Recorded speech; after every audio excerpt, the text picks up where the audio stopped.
Good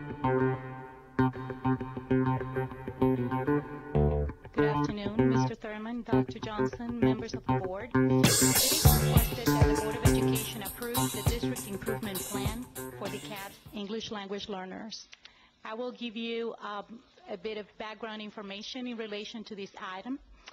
The Georgia Department of Education requires that each district that has not made progress with their English language learner population in 4 consecutive years writes a district improvement plan that represents what we are going to do in relation to the performance of English learners. Since 2010 through the 2013 school year, the number of English learners in DeKalb County School District increased by 16.7%. For our previous district improvement plan, the percentage increase was 89% in 2011. So we continue to, the numbers continue to grow. Currently, we have 11,000 English learners in the district, of which 3,000 are refugee students. Our refugee population come to us with little to no formal schooling, formal level of education. And even though we have shown a lot of progress among our English learners, we still have work to do. And the improvement plan is to ensure that during the next 2 years, we do what is necessary to increase and progress the academic performance of our English learners. Thank you. Is there any discussion? Mr. Mayfield. Yeah, I've got at least 5 questions, if I could, on this one. And similar to the question that I asked Dr. Howe, and let me preface this by saying this line of question really is born out of the recognition that there was a decision in the past to eliminate interpreters, as an example. Yes, sir. And I'm assuming that this helps to facilitate English learning, this particular request. Yes, sir. And that interpreters play a role in that. Yes. Yes. And so my question is whether or not there was a way to measure the academic achievement impact of having such a program versus not having one. In other words, what does this contribute to moving the district's overall performance, the needle for that, to help us better understand how to make decisions about interpreters and EL in the future? The interpreters play a very important role in parental engagement and communication with our linguistically and culturally diverse community. And what we observed was that the communication with the parents of those students who don't speak English, and the parents, the LEP parents, our limited English proficient parents, was very, very limited, and that definitely affected the performance of our students, because we weren't able to communicate with the parents and get them engaged in their students' academic performance. Right. So that I guess my core question is there a way to quantify that in terms of what the contribution is to academic achievement? We do not have that in the data. Okay. However, we can see we do have data that tells us how our students are progressing in terms of the academics. Okay. We are getting ready to collect data in relation to our limited English proficient parents. Okay. My second question has to do with the comparative analysis between this district and the other metro districts. Do we have information that tells us how other districts are meeting state targets as compared to DeKalb? Yes, sir. Okay. We do have information. For example, I can tell you that Atlanta Public Schools, Clayton County, Cobb County, DeKalb County, Fulton County, Gwinnett County, and Henry County. Mm-hmm. The only district, and these are districts that we compare our EL numbers with their EL numbers, mm-hmm. and the only district that met annual measurable achievement objective number 3 was Cobb County. And then we went ahead and looked at our demographics and their demographics.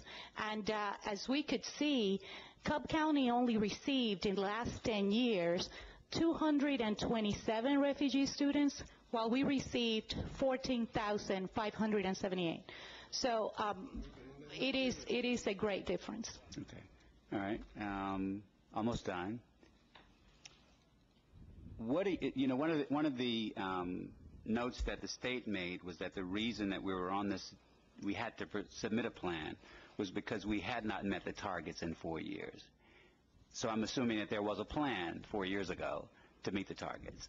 So my question is, what do you think is different about this plan compared to the previous 4 plans that will ensure that we approach or meet the targets, meet or exceed the targets, actually?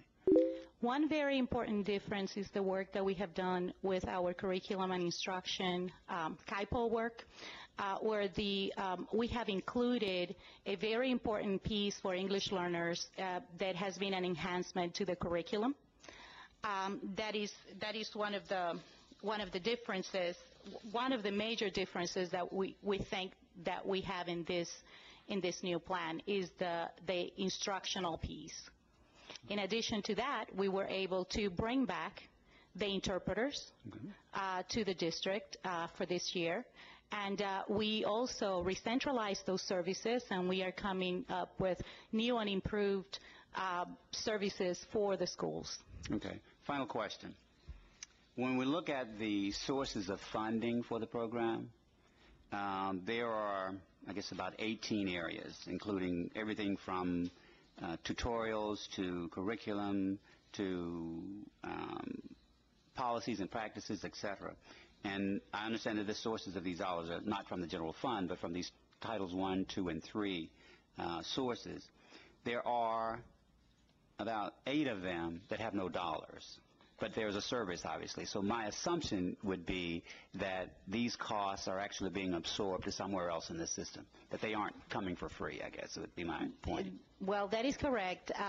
Some of the line items there that had no dollars, and I apologize for a couple of them that we didn't have the dollar amount available, but for example, when we talk about the coded 55 courses, those courses are already embedded as part of the scheduling and the FT that is earned through servicing the English learners in the district. Okay. So some of these costs are part of what comes with the FT dollars and services that are regularly provided to the students at the schools. Okay, and so this may answer sort of the last question that I had, really, and that was whether or not, relating to these dollars, whether or not if there was an expectation that any of these line items that are zeroed are actually being absorbed somewhere else, if the resources aren't in place in those areas that we might anticipate that those services wouldn't cost anything,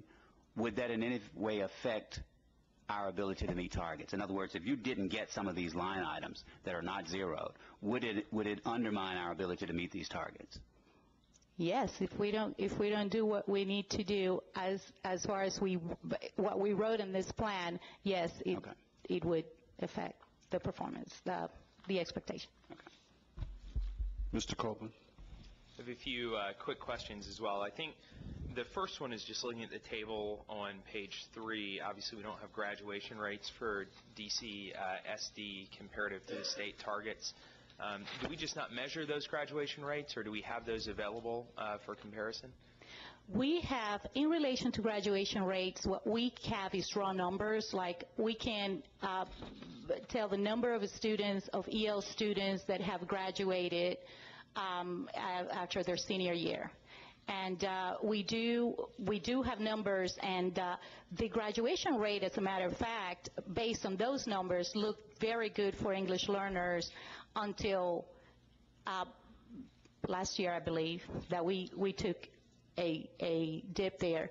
But that's due to the increase. We continuously have those refugee students coming to us in the high school in the high school grades, and we also have a lot of refugee students coming to us registered in the lab program that are they come to us with high school age and served in middle grades. That's our program that serves those refugees. So And so is the problem then tracking them through the system, being able to compare that graduation rate, the raw number, to the raw number that enter into the system and kind of stay? Or is it, I'm trying to get a handle on why we have the raw number but not the percentage, if that makes sense. I would have to, Trenton will have to help me with that. Okay.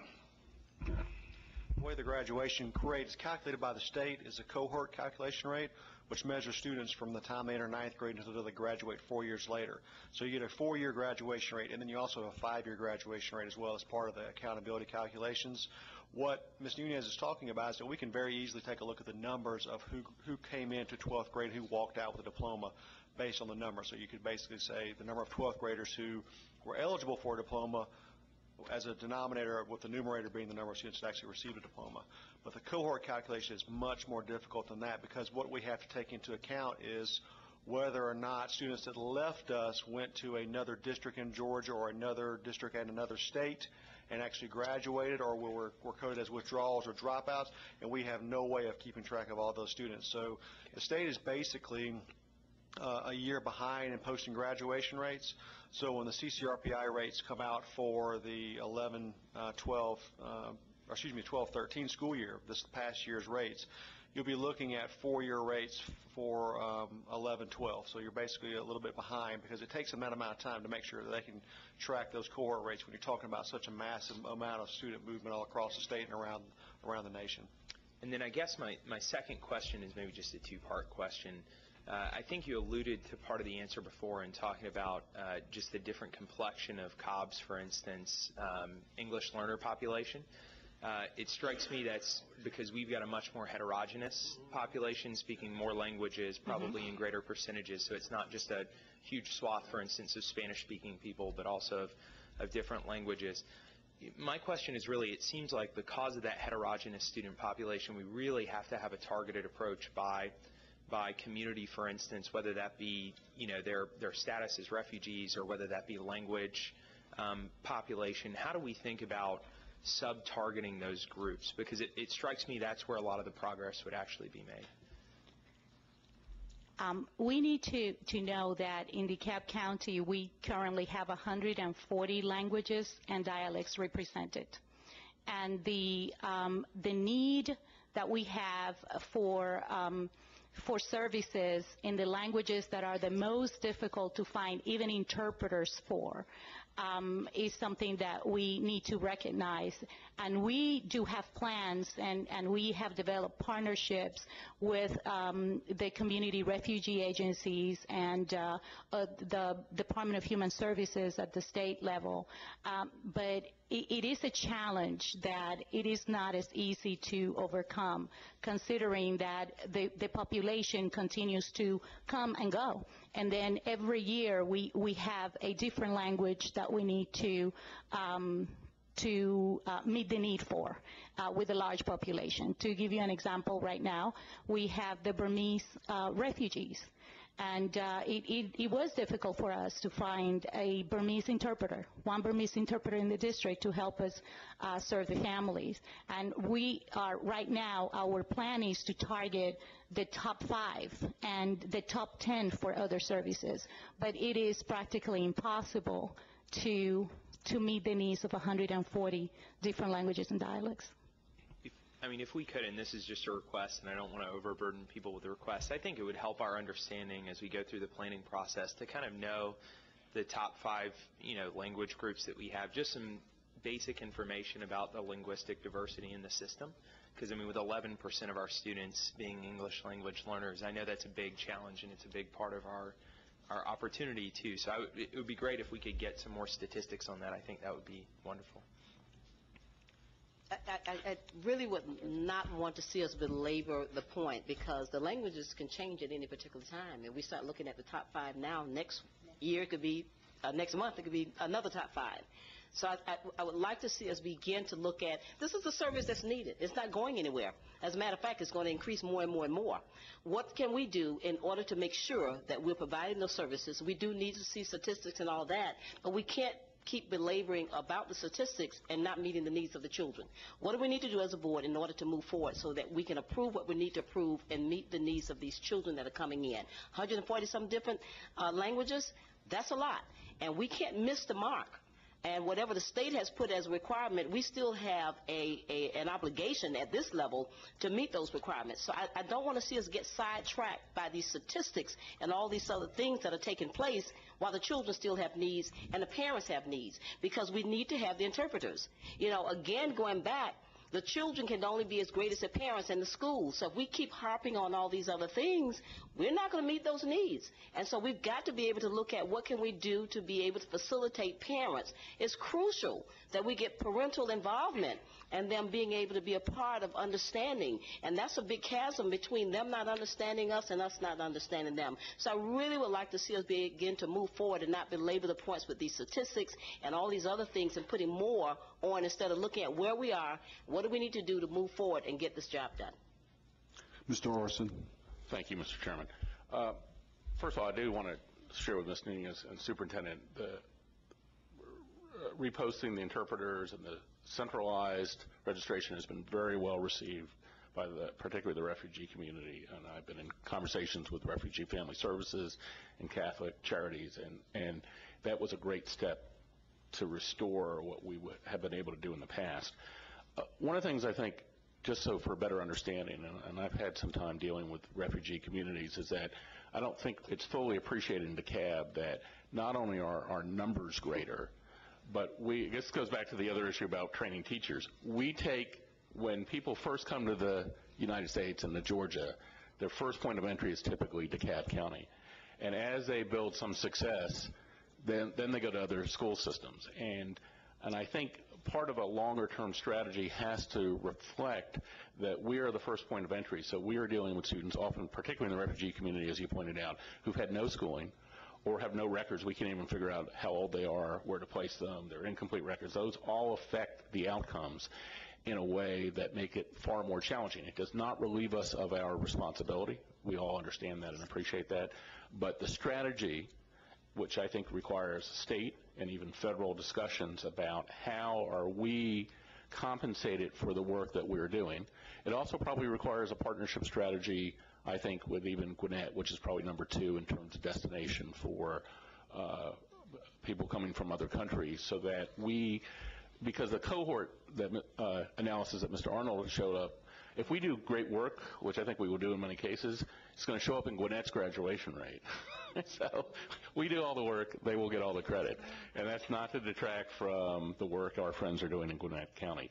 But I think that understanding and making sure that as you go on in your work and the public in DeKalb understands that's an important part of the story, because I don't think it's not just the raw numbers, it's the raw numbers coupled with the fact that this is the first point of entry. So they come to us as a blank slate with whatever baggage and conditions that they have brought that we have to help stabilize and then begin to educate them.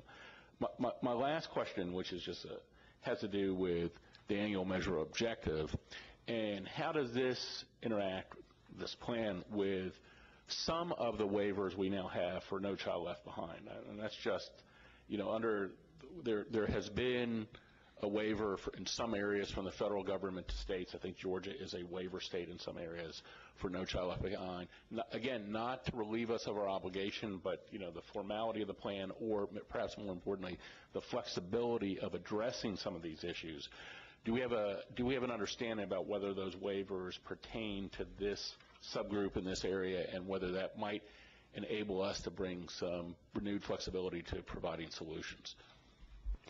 Yes, the way the waiver benefited this plan specifically is that we were able, the state was able to choose the areas where the English learners were doing better overall, and those were reading and mathematics for the CRCT, and then American Literature and Math 2 for the EOCT results. So that those are the areas that are part of the plan, and those are the areas of concentration.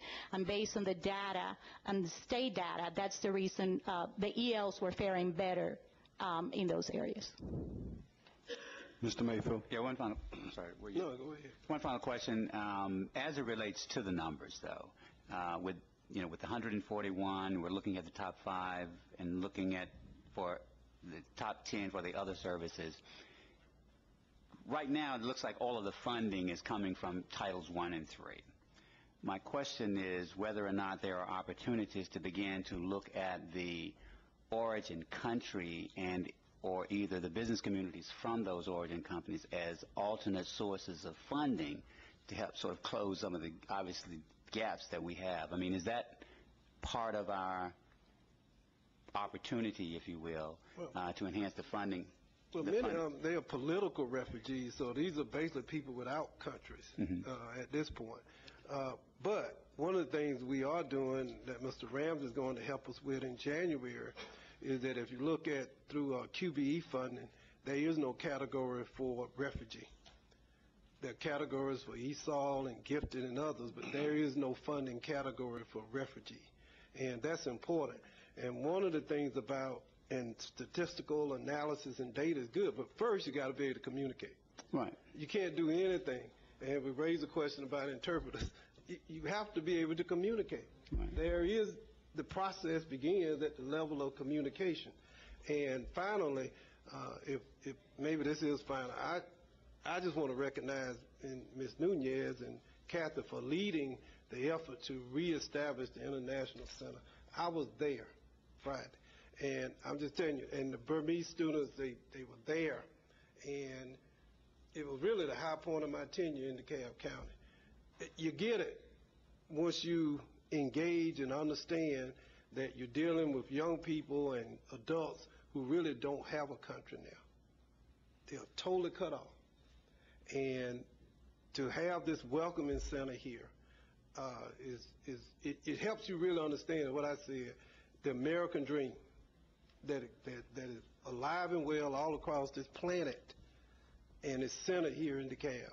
And Ms. Nunez, I wanted you here, Kathy, both of you all. Thank you so much for that. It was a powerful moment, and this is rebuilding again. And so at the first level is we can now communicate in a more effective way with the people we're trying to serve. Once you do that, then you can start the process of evaluating and the accountability. And Ms. Nunez was very kind. She said the graduation rates dropped last year. And maybe it wasn't causality wasn't there, but just through my natural understanding, there may have been a relationship between eliminating the interpreters and the significant drop in the graduation rate, all in the same year. And I expect it to go back up next year. So anyway, y'all ought to give that lady a hand. I don't often do that, but you need to give her a hand. And she did a great job. Thank you. Thank you. Is there any opposition to placing this item on the consent agenda? Hearing none,